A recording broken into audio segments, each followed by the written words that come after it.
Você que me acompanha em casa, Atos, capítulo 20, a partir do verso 7.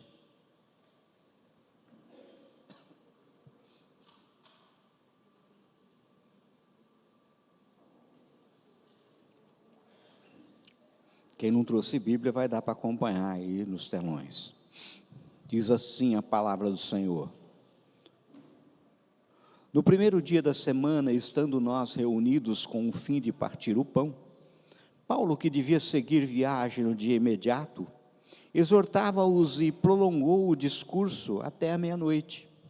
Havia muitas lâmpadas no cenáculo onde estávamos reunidos. Um jovem chamado Eutico, que estava sentado numa janela, adormecendo profundamente durante o prolongado discurso de Paulo, vencido pelo sono, caiu do terceiro andar abaixo e foi levantado morto.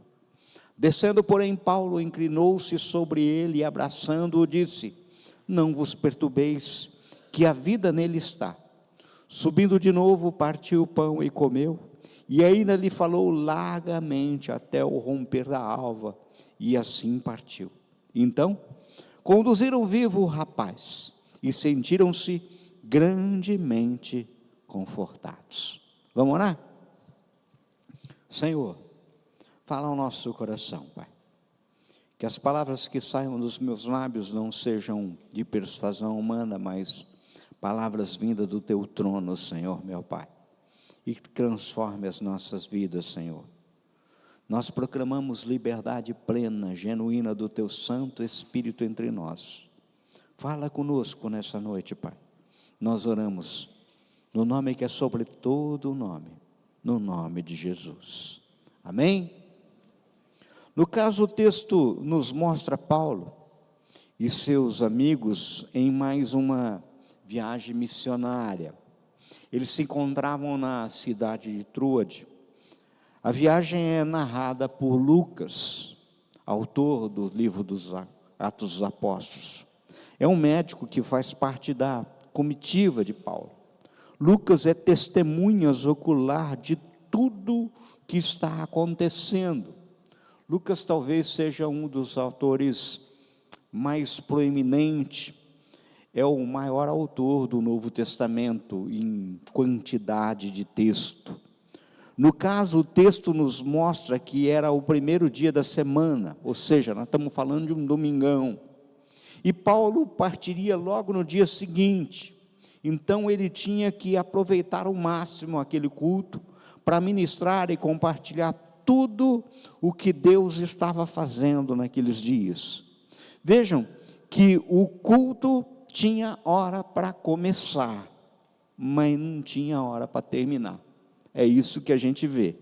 Paulo começou a pregar e o seu sermão se estendeu até a meia-noite. É isso que via. Imagino que ele deve ter se empolgado tanto que nem viu a hora passar. Quero agora que você imagine essa cena.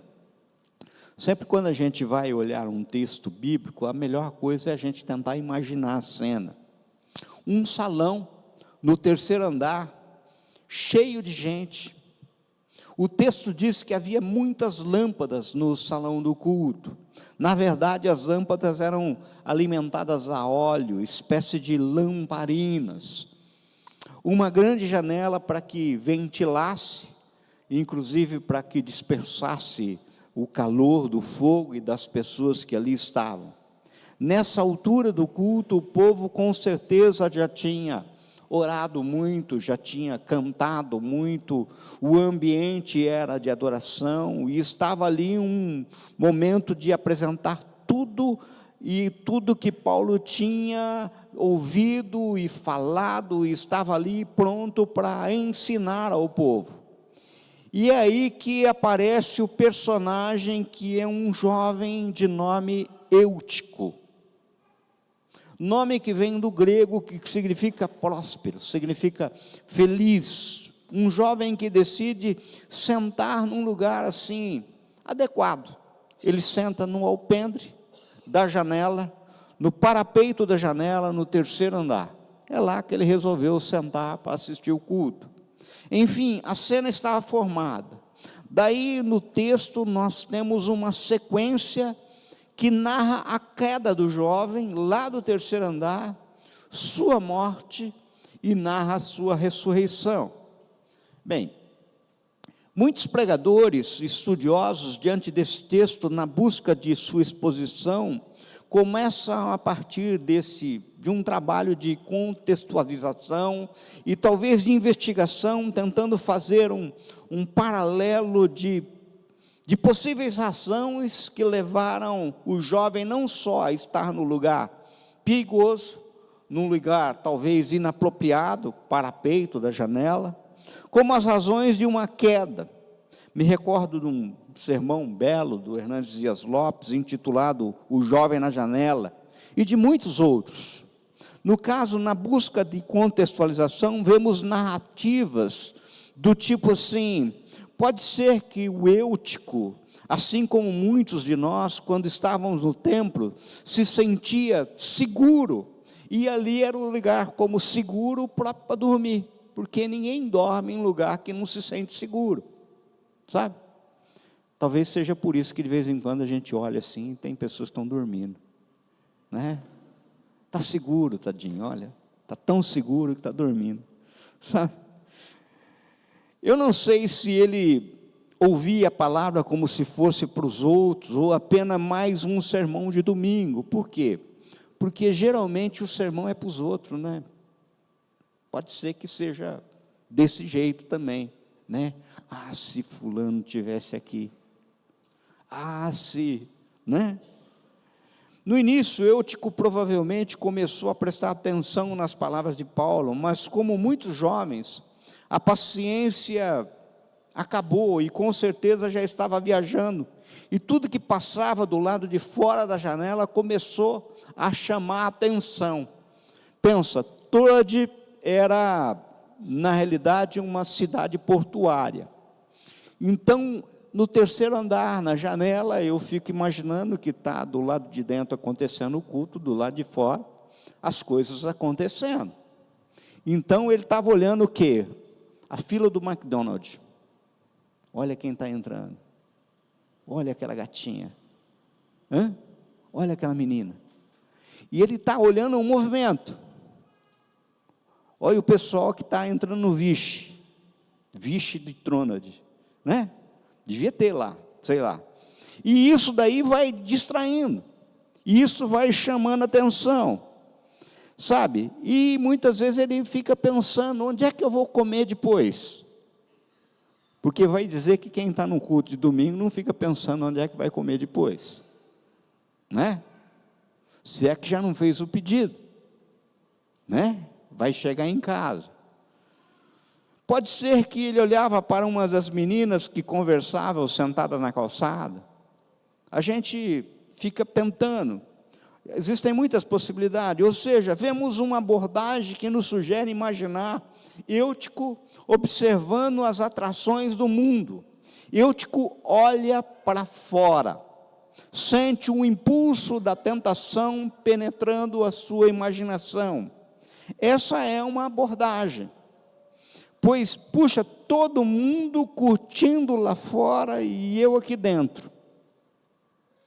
Muitas pessoas, quando estão no templo, estão pensando assim: puxa, tanta coisa acontecendo lá fora e eu aqui dentro. Muitos, principalmente, quando estão aqui obrigados pelo Pai, sabe? Puxa, tanta coisa acontecendo lá fora e eu aqui dentro. Bom, e nessa altura, Eutico está seduzido, entregue, está amarrado por tudo aquilo que é tentação, que a janela começa a trazer para os seus desejos, seus impulsos. No caso, eu poderia perguntar: você já se sentiu assim como Eutico, pensando nas coisas lá de fora? Ou, vamos ser sinceros, na hora do culto, você está 100% aqui dentro do culto? Você está aqui, será que eu desliguei o gás? Será que eu não desliguei o gás? Apaguei a luz? Não apaguei a luz? Eu precisava ter ligado para alguém. Eu liguei, não liguei? Fulana chegou? Sabe, a mente está ali, ó. Você está aqui, fisicamente, mas a cabeça está lá. Minha filha chegou? Está na viagem. Chegou, não chegou? Tal. Você está aqui, mas não está. Está, mas não está. Sabe? Ora, fazemos um trabalho de investigação, ou seja, uma análise da queda e razões de dita queda e, consequentemente, morte. Assim como qualquer outro, fatalmente nos remeteria a Gênesis capítulo 3, onde nos depararíamos com uma ação externa, sabe? Sempre quando a gente vai fazer uma análise de alguma coisa, a gente pensa assim, por que aconteceu? Por alguma coisa externa. Gênesis capítulo 3, por que aconteceu? Foi por causa da serpente, foi por causa de Satanás, foi por causa do mundo, e por causa da ação interna. O quê?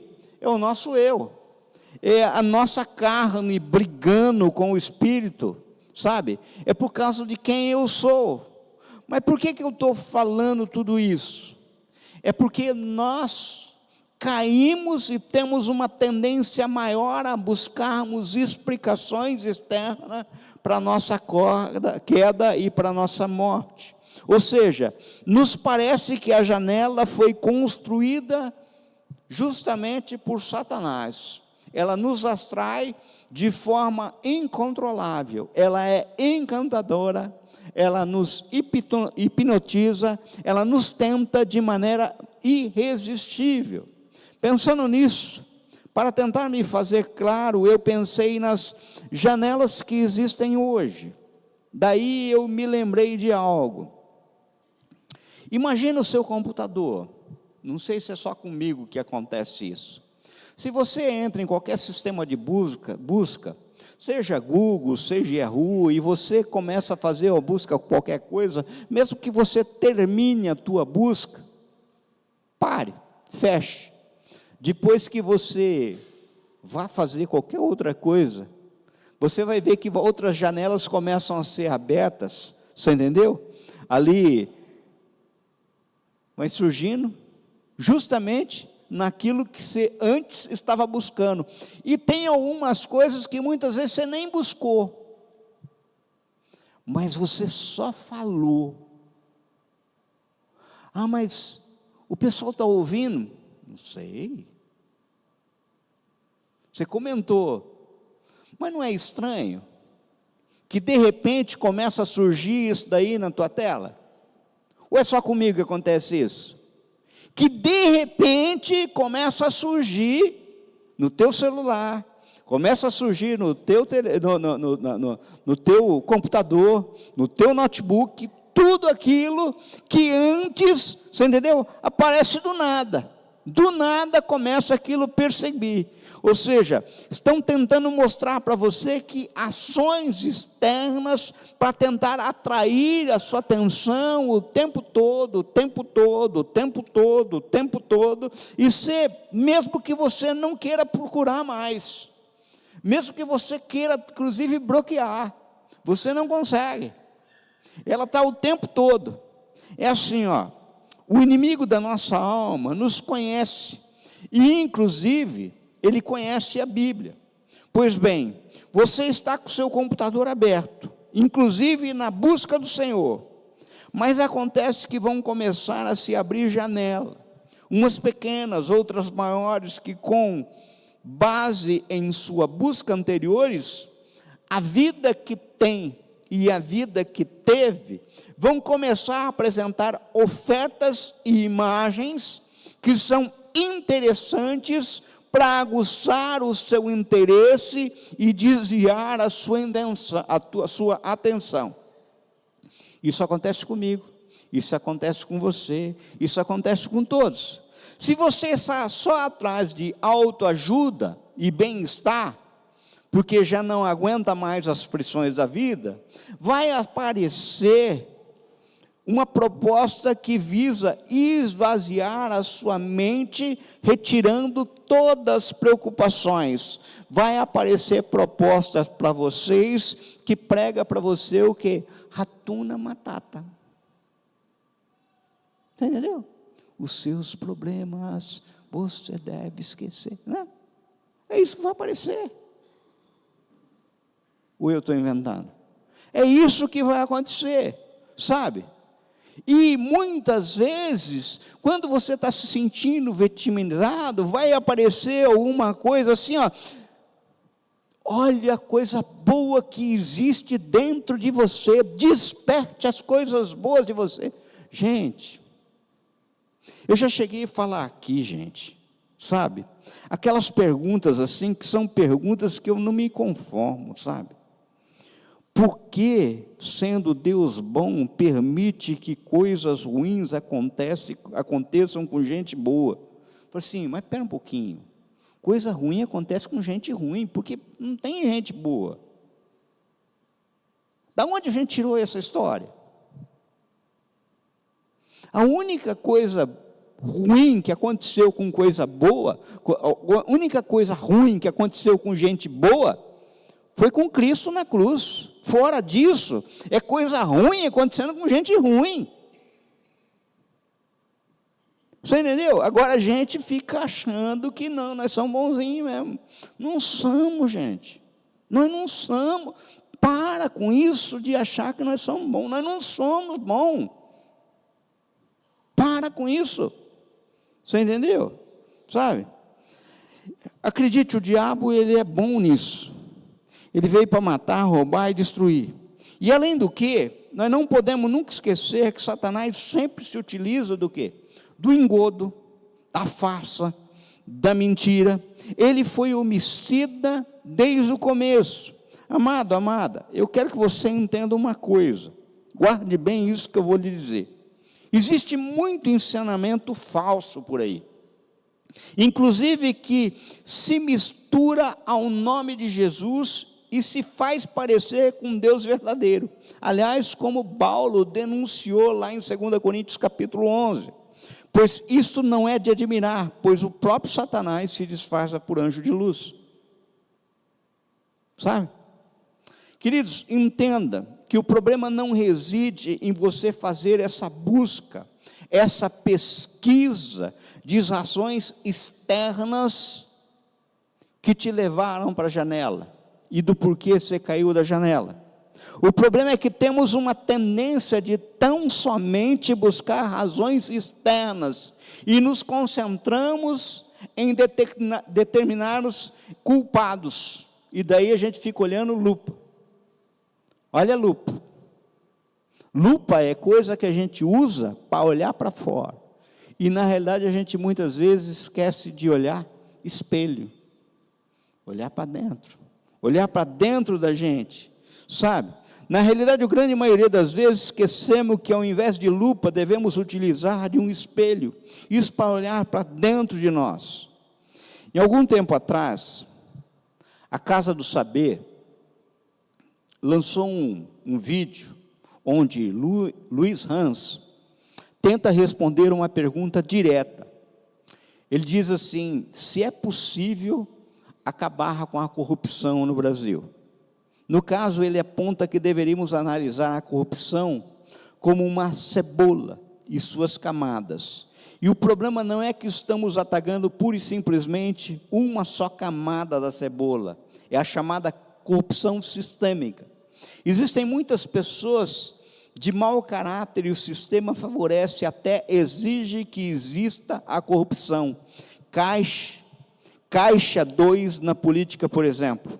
E que o antídoto seria um maior controle e acabar com a impunidade. Entretanto, nós estamos esquecendo de outra camada da cebola, pois além de corrupção sistêmica, nós temos camada da corrupção endêmica, que, como a palavra indica, é algo espalhado, ou seja, a pesquisa indica que o brasileiro se indigna com a corrupção pública, mas não se indigna com aquela de pequena escala. Aquela que o professor, ao corrigir uma prova, erra no cálculo da nota e dá por equívoco um ponto a mais. Esse não vem falar para o professor, olha, o senhor errou na soma, eu deveria ter tirado 6, mas o Senhor anotou equivocadamente 7. Abaixa a minha nota. Isso não acontece. Na realidade, existe uma terceira camada de cebola, a chamada corrupção sindrônica. É uma síndrome que tem vários fatores, várias causas, que no caso incentiva que a corrupção nasça como condição de sobrevivência. No final, ela conclui que é possível diminuir sensivelmente a corrupção se atacarmos todas as camadas. Gente, é assim, ó. A gente faz uma pesquisa e pergunta assim: tem corrupção no Brasil? Ah, muita. O brasileiro normalmente é corrupto? É. E você o que é, brasileiro? Você é corrupto? Não. Não fecha a conta, você entendeu? Não fecha a conta. É mais ou menos isso. Na realidade, o que eu quero falar para você é que o segredo não está em simplesmente usarmos a lupa ou usarmos o espelho. Existem muitos que só usam o espelho e de forma igualmente superdimensionada, de forma a repetir onde foi que eu errei, sabe? E daí fica tentando achar culpado, chupado. Veja, a Bíblia nos traz muito exemplo de pessoas que olharam pela janela. Por exemplo, Davi. Davi olhou Betseba pela janela, sabe? Sansão olhou Dalila pela janela, sabe? A gente vê de uma forma bem clara. E quando a gente olha pela janela, a gente vê que chega uma hora, se perde. A história de Sansão talvez seja a mais engraçada, porque ele nem se deu conta de que o Senhor abandonou ele. Quando ele se deu conta, já era tarde, sabe? Quando ele se deu conta, já tinha passado muito tempo. Sabe, eu fico imaginando que muitos caem da janela justamente porque não dão importância à presença do Senhor Jesus, não dão importância ao culto. Não se pergunta o que Jesus acha sobre aquilo que faz ou pensa em fazer. Agora, vamos esquecer a busca por culpados, vamos olhar para a cena a partir do momento que o jovem caiu, e o texto diz, caiu e morreu. Talvez seja essa cena que está na sua cabeça agora, tipo assim, ó, seu casamento está morto, caiu da janela. Seus filhos, sua filha está morta, caiu da janela. Sua profissão está morta, caiu da janela. Suas finanças estão mortas, caiu da janela. Sua saúde está morta, caiu da janela. E a partir daí vamos tentar extrair do texto lições práticas, pois o evangelho não é teórico, ele é prático. O que Paulo nos ensina? Quais foram as atitudes de Paulo diante de um fato? O culto está acontecendo, e de repente, o moço, tibum, terceiro andar. Isso que aconteceu. A primeira atitude de Paulo foi que ele desceu. Verso 10. Descendo, porém, Paulo inclinou-se sobre e abraçando, disse, não vos perturbes, que a vida dele está. Veja, isso é maravilhoso, pois Deus não nos amou de longe, ele desceu. Queridos, Paulo não ficou indiferente à situação, ele parou aquilo que estava fazendo e desceu até onde o corpo do jovem estava, e isso nos ensina que eu não posso ficar indiferente àqueles que estão mortos ou como mortos. Pois a partir de que o Senhor veio nos afirmando que os sãos não precisam de médico, mas sim os que estão doentes, eu não vim chamar os justos, mas sim os pecadores ao arrependimento. Por isso, querido, querida, é justamente nessa hora que o seu filho, rebelde, que caiu da janela, precisa que você, que a igreja, pare o que está fazendo e dê prioridade àquele que está caído. que esteja morto, pois se ele se salvar, haverá uma grande festa no céu. Ou seja, isso que nós estamos fazendo aqui é importante. É importante. Tá? Mas se alguém cair, o importante é que o dia que ele caiu. Sabe? O importante são pessoas. As pessoas, o acolher pessoas, não corta a adoração ao Senhor. Postura da igreja é descer, sabe? É acolher pessoas. Paulo, naquele momento, ele parou o culto, ele literalmente interrompeu o culto, ele interrompeu e foi até aonde o moço estava, sabe? Ele simplesmente parou. A igreja precisa entender isso aí. Enquanto igreja, a gente precisa olhar do lado e ver aquilo que está acontecendo. O que está acontecendo com os nossos jovens? O que está acontecendo com os nossos adolescentes? O que está acontecendo com os nossos casais? O que está acontecendo com os nossos idosos? Quem são as pessoas que estão precisando de ajuda? Quem que precisa que eu vá, você entendeu?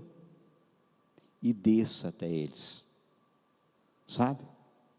Desça até eles. A segunda atitude de Paulo foi que ele abaixou-se, Paulo inclinou-se sobre ele. Meu amado, isso é incrível, pois isso me mostra algo não só prático, mas profundamente simbólico. Quantas e quantas vezes você, pai, já se viu em um embate com o seu filho e sua filha de 12, 16, 20, 25 anos? Agora eu te pergunto, você hoje tem 40, tem 50, tem 60.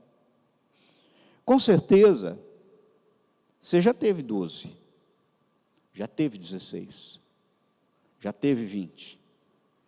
Já teve 25, mas teu filho ou filha jamais teve 40, 50 ou 60, pelo que você sabe como é, agora ele não sabe como é, ou seja, quem tem que abaixar?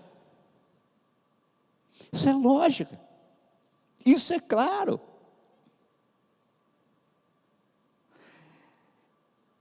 Eu vou contar uma historinha que aconteceu comigo. Há muitos anos atrás, o meu filho teve um período que ele tinha síndrome de pânico. Ele era meninão, garotão, síndrome do pânico. Levei ele em vários psicólogos. Ele tinha uma dificuldade muito grande de dormir à noite. Tinha pânico. E eu não entendia muito como é que funcionava isso, porque eu não tinha medo. Então eu não entendia. Assim como eu não entendia, por exemplo, o que era depressão. Eu sabia que era uma doença, mas eu só entendia o que era depressão até ter depressão. Antes de ter depressão, eu não sabia o que era ter depressão. E eu não sabia o que era pânico. Até meu filho ter pânico. E vai em psicólogo, vai em um psicólogo, outro psicólogo, e passa ano, e nada resolve. Chegava à noite, ele não conseguia dormir, ele enrolava o seu colchãozinho e vinha e colocava o colchãozinho do lado da nossa cama, minha e da Ana. E aquilo me incomodava profundamente, sabe? E a gente tentava levar aquilo com muita paciência, mas aquilo me incomodava muito. E eu orava muito por causa disso. Mas me incomodava. E eu me incomodava muito porque eu falava assim, puxa, ô Deus, como é que o Senhor faz um negócio desse comigo? E além do que, quem não sente ainda acha que é frescura. Sabe? Que negócio é esse? Sem contar que muitas vezes, vez por outra, a gente tem aquele rompante de raiva. Para! Hoje não! Sabe? E troca de um, troca de outro, e vai tempo, vai tempo, vai tempo. Até que um dia, eu levei ele num psicólogo em Marília, e quando eu entrei nesse psicólogo, nós estávamos na sala de espera, e eu nunca mais vou me esquecer. Estava eu, a Ana e o Vitor do lado. O Vitor era um garotinho, rapazinho já. O psicólogo passou por nós, olhou, e o psicólogo viu nós três. O psicólogo ignorou a mim, ignorou a Ana, fechou a mão, veio e cumprimentou o Vitor assim, ó. E entrou para dentro. Nós já falamos, garotão. E entrou assim, nem olhou para a minha cara. Eu achei de uma arrogância, aquela coisa assim e tal. Que negócio é esse?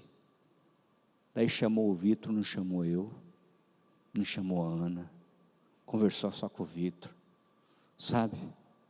E eu fiquei aquele negócio assim, tipo, no final de tudo, conversou com nós 5 minutinhos, tal. Daí eu fui embora, e fiquei pensando, puxa vida, que esquisito é isso. Isso é jeito de falar, isso é jeito de cumprimentar. E eu percebi que aquele psicólogo estava falando a linguagem do meu filho, sabe? No jeito de cumprimentar. E daí eu falei comigo mesmo, o filho é meu, eu tenho que falar a linguagem dele. Se a linguagem dele for andar de skate, eu vou cair pra caramba, mas eu vou andar de skate, porque o filho é meu, sabe? Se para mim conversar com ele, eu vou ter que aprender esses sinais de mão, eu vou ter que aprender esses sinais de mão, mas ele é meu filho, e eu não posso abrir mão disso, sabe? Eu não posso abrir mão disso. Nós continuamos indo no psicólogo e orando, até que um dia ele pegou o colchão dele e falou assim: pai, eu não preciso mais dormir aqui, eu vou dormir no meu quarto, sabe? Eu não tenho mais medo, sabe? Meus queridos, quando lembramos da palavra do bom samaritano, observamos que quem fez a diferença foi aquele que não passou de largo, não olhou de longe, mas se aproximou, se abaixou, mudou a agenda, sabe? Mudar a agenda, sabe? Entendam, nós precisamos nos abaixar para nos darmos conta da real situação. Não tem jeito de a gente saber da vida dos outros se a gente não mudar a nossa agenda, sabe? Como eu perceberia se o jovem estava morto ou não, se não abaixar para tomar o pulso?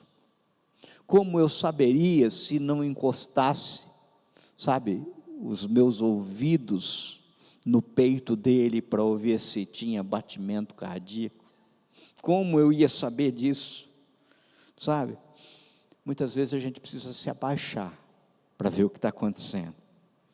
Mas a terceira atitude de Paulo foi que ele abraçou o jovem. O verso diz assim: e abraçando-o disse. Isso é lindo demais, gente. Foi exatamente isso que o Senhor Jesus fez comigo, Ele fez com você. Ele nos abraçou, independentemente daquilo que estava acontecendo, sabe? O porquê nós caímos da janela, o porquê nós nos distraímos, o porquê nós não prestamos atenção no culto, o porquê que aconteceu, o porquê que nós erramos, o porquê que nós pecamos, o quantas vezes aconteceu, o quantas vezes aconteceu, o quantas vezes aconteceu. Gente, não é que não importa, mas Sabe? Como diz a Ana para mim, a Ana simplesmente olha para mim e fala assim, ó, recolha-se a sua insignificância e só pregue. Dionísio, só pregue. Quanto? 1 vez, 2 vezes, 10 vezes, 30 vezes, continue pregando. E visita, só visite. Quanta? 1 vez, 2 vezes, 10 vezes, não importa. E quanto precisa perdoar? 1 vez, 10 vezes, 30 vezes, 50, não importa. Sabe? Não importa. Quantas vezes? Não importa. Sabe? Ele desceu, se abaixou, depois Jesus, ele se despiu de toda a sua glória para fazer isso com relação a gente. Ele se esvaziou por completo para poder estar junto com a gente.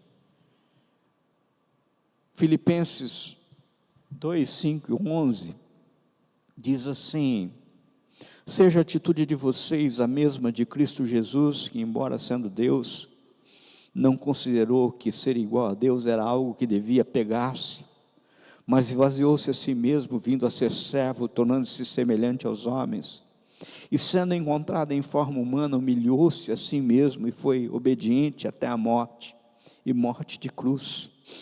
Por isso Deus o exaltou a mais alta posição, e lhe deu o nome que está acima de todo nome, para que ao nome de Jesus se dobre todo o joelho no céu, na terra, debaixo da terra, e toda língua confesse que Jesus Cristo é o Senhor, para a glória de Deus Pai. Jesus me abraçou, sabe? Para que eu possa abraçar. Quantas vezes Ele me recebeu como eu estava, sujo, indigno, e eu, enquanto igreja, tenho que fazer a mesma postura. Por isso, meu querido, minha querida, eu não sei o que vai acontecer com aquele que caiu da janela, pois eu não tenho poder nenhum em mim mesmo, mas eu posso te dizer simplesmente, abrace e ame. Se ele vai mudar de vida, se ele não vai mudar de vida, se ele vai cair mais vezes, se ele vai, eu não sei. Se agora é a vez, não, agora vai, não sei, sabe, quantas vezes eu não sei, eu simplesmente tenho que abraçar, eu simplesmente tenho que acolher, simplesmente tenho que amar, só tenho que amar, eu não tenho que medir, eu não tenho que aferir. Eu já faz algum tempo que eu desisti de estar certo. Eu não quero estar certo. Sabe? Eu não quero estar certo. Eu não quero ter razão. Eu não quero ter razão. O que você quer, Dionísio? Eu quero simplesmente anunciar que Cristo salva. Que Jesus é Senhor. Sabe? Que Jesus é Senhor. Eu quero simplesmente continuar falando que a solução é Cristo Jesus, para tudo e qualquer coisa que estiver acontecendo, é Cristo Jesus. Diz que o casal estava casado há 35 anos, eu já contei muitas vezes essa história, eu gosto de repetir ela, porque ela é maravilhosa, sabe? E diz que depois de muito tempo de casado, a coisa fica que nem vinho, sabe? Se for vinho bom, fica melhor. Agora, se for vinho ruim, estraga, fica que nem vinagre. E do lado da casa desse casal, mudou umas vizinhas novas. E daí esse casal de manhã, janela aberta, estavam tomando um café da manhã, E a vizinha começou a estender roupa no varal. E a mulher preparando o café e o homem lendo o jornal. E ela percebeu que ela estava estendendo lençóis. E ela, quando ela começou a olhar os lençóis, ficou indignada com os lençóis que estavam sendo estendidos. Nossa, que lençóis encardidos! Eu teria vergonha de estender uns lençóis desses. Essa mulher não sabe nem lavar roupa, como é que pode um negócio desse? O marido lendo o jornal, nem prestou atenção. No outro dia, mesma cena, tomando café da manhã, a mulher estendendo roupa novamente. Nossa, ela estendendo roupas novamente, olha, não aprendeu a lavar roupa. Olha só, as toalhas que ela está estendendo, todas encardidas, sujas, olha que feio. E o marido, e continua lendo o seu jornal. No outro dia, ela preparando e passando o café, o marido ali lendo o jornal, e ela fazendo novamente um comentário, olha lá, as toalhas de mesa que ela está estendendo agora.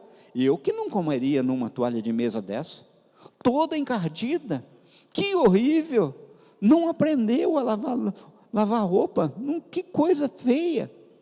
E isso foi a semana inteira. Sábado de manhã, o marido acordou, estava lá lendo o jornal, e daí ela levantou também para passar o café. No que estava passando o café, ela olhou, e falou assim, nossa, dessa vez parece que ela aprendeu a lavar louça, olha lá, colocou lençol, dessa vez está branquinho. Daí o marido fechou o jornal e falou assim, não, bem, eu que levantei mais cedo hoje e lavei nossa janela. A gente muitas vezes é assim, sabe? Muitas vezes é assim. A gente olha para a vida dos outros e não olha para a vida da gente, sabe? A quarta atitude de Paulo foi que ele tinha certeza e propósito de Deus para a sua vida, tanto que ele voltou a proclamar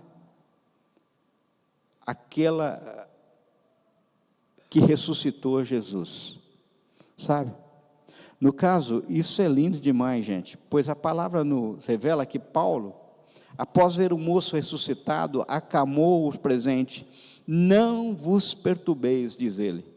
Voltou a fazer o propósito que Deus lhe havia incumbido, ou seja, levantou e continuou a fazer o que estava fazendo, sabe? É tipo assim, ó, puxa vida, Dionísio, você se decepcionou, por quê? Você pensava tanto que aquela pessoa se converter, né? Não converteu. Não importa, continue pregando. Mas continue pregando. Eu já tive muita época em que eu ficava muito frustrado. Não fico mais. Por quê?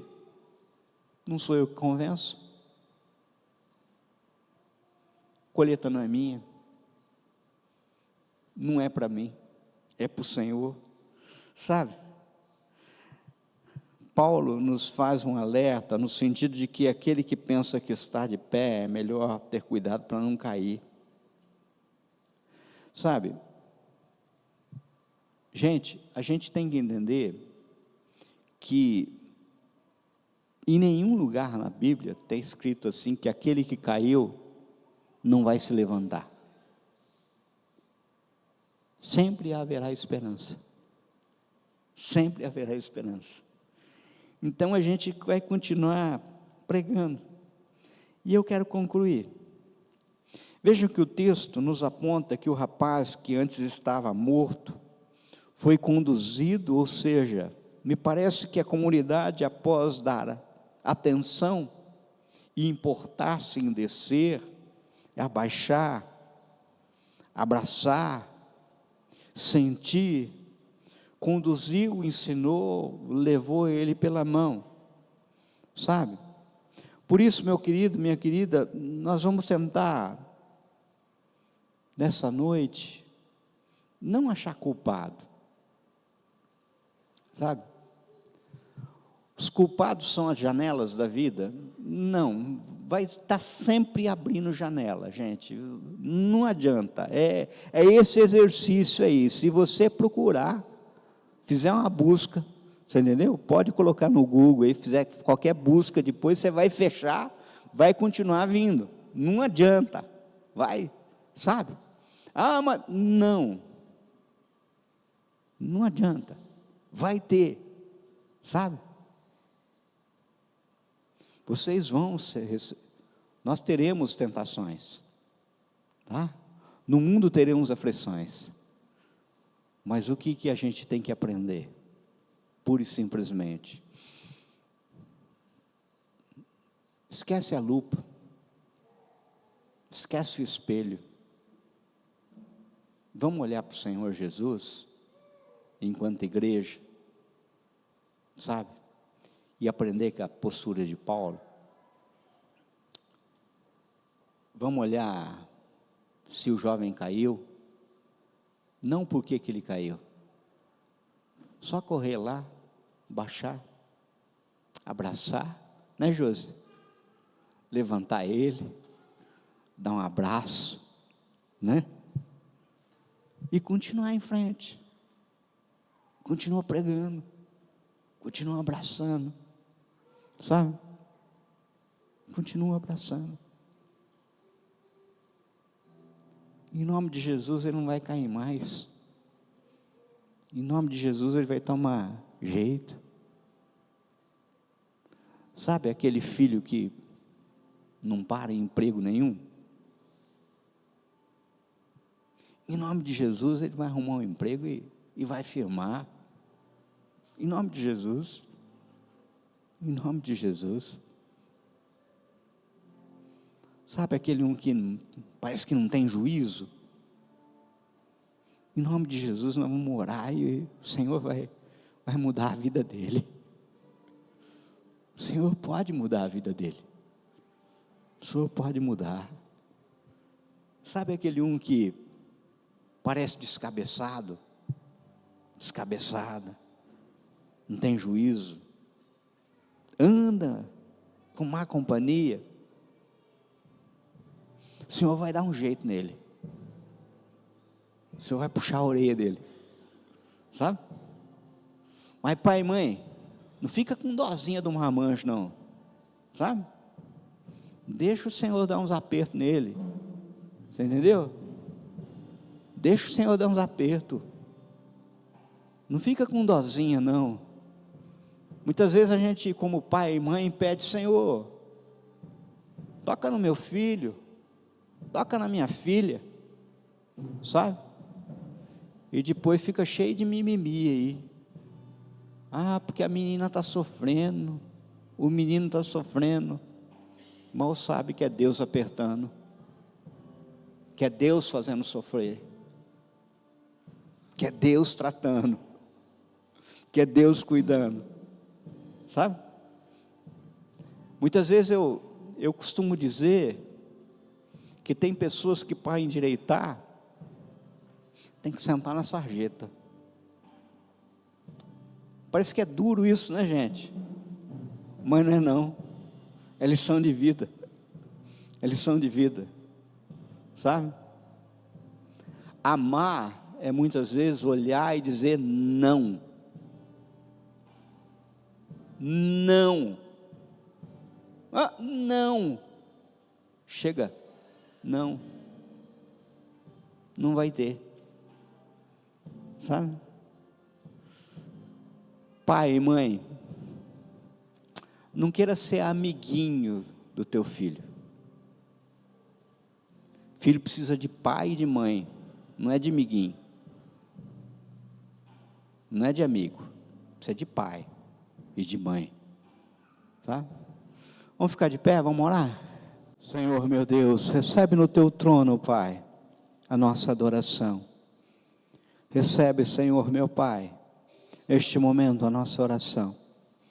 Pai querido, Pai amado, que nós colocamos no teu trono as nossas famílias, os nossos filhos, colocamos, Pai querido, Pai amado, Senhor meu Pai, as nossas casas.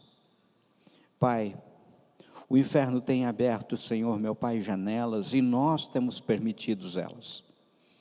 Pai, nós muitas vezes nos distraímos nessas janelas, Senhor meu Pai. Pai querido, Pai amado, elas desviam o nosso foco. Senhor meu Deus, mais do que nós encontrarmos culpados por elas, Senhor, porque culpados somos nós mesmos. Pai querido, porque nós possamos lidar com a situação, que nós possamos nos consertar, que nós possamos, enquanto igreja, acolher os caídos, abraçar, consertar. Senhor, expressar o teu amor.